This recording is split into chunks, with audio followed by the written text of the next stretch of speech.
On June 9th, the World Health Organization declared the latest surge of monkeypox or Mpox to still be a public health emergency of international concern. This is not just a technical classification, it's a global call to arms. The declaration means that Mpox remains a serious, ongoing threat that requires urgent, unified action from every nation, every health system, and every community. This means the crisis is far from over and urgent action is needed worldwide. The empty streets and masked faces are a stark reminder of how quickly a health emergency can change daily life.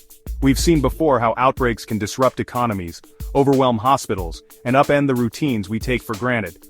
The WHO's message is clear: we cannot afford to let our guard down.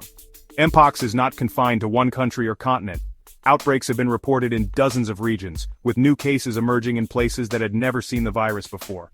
The interconnectedness of our world means that what happens in one city can quickly affect another, thousands of miles away. Global news headlines are tracking the spread, and the sense of urgency is growing. So, what are the new directives? What exactly is the WHO asking the world to do to stop this crisis in its tracks? First, governments must prioritize political commitment and funding for Mpox prevention and care. This isn't just about making speeches or issuing statements, it's about real, tangible investment. Leaders are being urged to allocate emergency funds, pass new legislation, and ensure that resources reach the front lines where they're needed most. Without strong political will, the response will fall short. Surveillance must be ramped up, meaning more testing, tracking, and even genomic sequencing to catch outbreaks early. Laboratories around the world are being asked to increase their capacity, process more samples, and share data in real time. Early detection is the key to stopping the virus before it spreads out of control. This includes not just testing people with symptoms, but also monitoring communities at risk and tracing contacts quickly and efficiently.